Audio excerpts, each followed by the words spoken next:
Hi, welcome back to channel TrainStation 2. Alright, my predictions for the winners was totally off and I was 6 in this competition itself. Alright, so the thing about predictions is really based on company value and not so much based on what they are. So what I'm trying to say is this, in terms of prediction based on company value is a judgment, and also in a way help you assess whether how well your competitors are in terms of competitions. But again, this round I believe is really tough for everyone. I've been hearing from friends in the YouTube channel that mentioned that this round was extremely tough. I myself felt the same. It's very unfortunate they make it that tough for this round. I do not know really what's wrong behind the system. Is they making some fine tuning? What we have known so far is really in terms of the team competition itself, they're adding bonus for the weaker teams. I doubt they are doing that to individual players because I believe that will be really difficult to assess or to add that bonus at so-called the individual basis. So it's really, I mean, end of the day, your progress in terms of how well you'll be doing the competition comes from a few angles. One, of course, is are you persistent and being very active in the competition, constantly working towards the upgrading of your ranks. Two, I think, is about resource allocation. People would have really probably heard, like you sending trains of the highest capacity to the appropriate job. So don't put all your 9 trains in the individual job, but spread out those trains because sometimes they require, example, region 5, some requires region 6. You're just going to spread out like half of your trains into the 2 different jobs. The other way to really improve the ranking is the using of gems. Like I mentioned, Android players who have an upper hand and compared to Apple players. So this is another one. I think besides all this is really players with huge capacity in terms of trains and warehouses. Warehousing, you know that the purpose of it is really to store the number of items, especially in events. You have tons of them. You don't really waste time to make them during competitions. Train capacity wise is really end of the day lesser dispatches required, and i.e. you can complete more jobs at one go. Alright, so these are the few things I'm going to mention, like I said, in getting higher ranks. But like we all know, getting winning in the competition is just one way of contributing towards the company value. The other way of contributing to company value is really the completion of train capacity to the max. So that's another one that brings up the company value besides competition itself. So probably the 2 players that I predicted to be not doing that well when really first and second was probably having not contributing much to the capacity, but rather just focus on events. And another probability of that is that they are not 100% complete, whereas those that are predicted seems to be 100% complete, especially ones that lose to me eventually, although it's up in the first place. Alright, so that's it. I mean, personally, although I'm not 100% complete in this competitions, I don't seem to have really good jobs with good quantities. Apparently, it's really tough. I do not know the true reason to that. Probably you can drop me comments whether you experience the same thing, that jobs in these competitions are really tough and the competitors are really strong. But that's it. I mean, we still have 2 more competitions to go, so I believe we are right on target. But I think that is a bit consistent to so far my experience in events. The first 3 competitions are the easiest of all. Gradually seems to be tougher. Like I said, probably because of a completion of 100%, that's one way.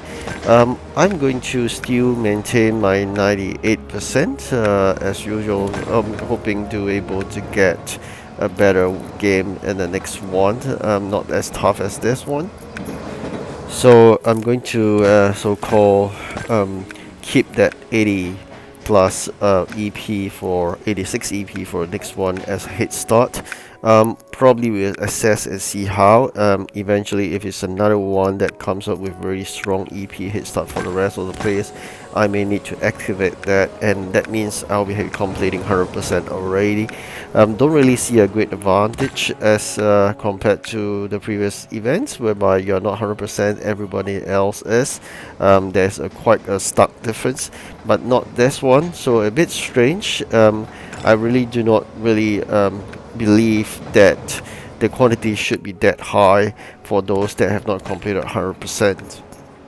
Alright, so next one would be a 2 days competition. Probably you're going to start like 8 to 10 hours late, not exceeding 12 hours late, because otherwise you won't qualify. So that's something you got to bear in mind.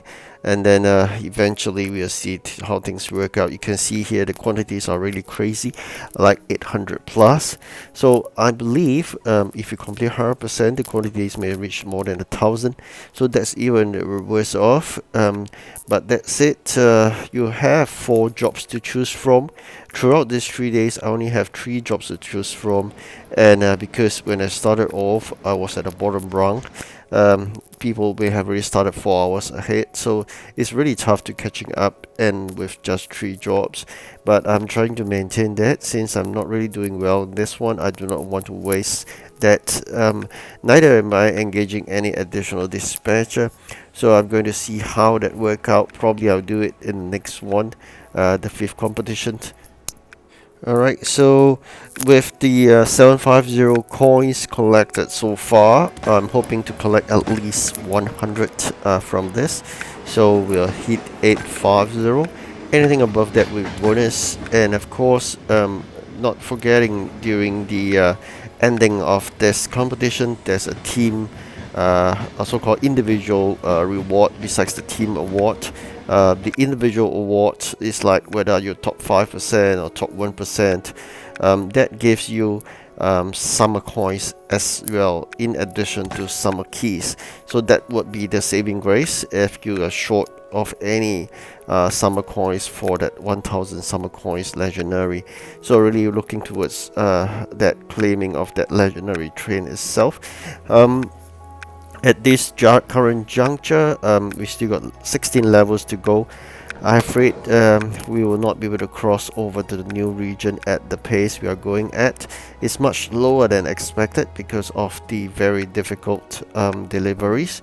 So probably we have to go ahead and claim all the event trains in this region. It's kind of wasted, but let's see how that work out. Alright, so this is what I'm trying to do. Looking at the company value, you can see here Robert so high in company value, but it's not doing that well.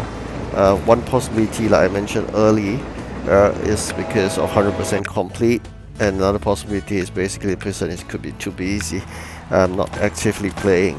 So that's also another one. And of course he doesn't have any gems probably. So these are a few reasons why he's not doing well, although I thought he would have come up top of this competition, but it's really disappointing for him because of his good high quality but probably trains and whatnot, since he has such high company value. But that doesn't really bother me. End of the day, what's really important is to move ahead, not to waste gems or to waste any good EP into the competition that you're losing. So you really got to prioritize what you want. Fight battles that really able to win. Losing battle, you shouldn't be keep on fighting and waste all your resources. Gems are very precious. EPs of high ones are really precious as well. So I'm really putting all that in the next one. Hopefully we'll be better off. So currently that's my last job to collect. I'm not going to collect that 86. So with that, I've done what I could. 5th spot right now, I believe. It may be pushed to the 6th spot eventually. So let's see how things work out. People may jam definitely as usual. It's not unexpected. So very quickly, I'll disclose to you the results. Alright, expected. We dropped by 1 rank. Right, so that's the end of this. Have a good rest. Thank you for watching. Goodbye.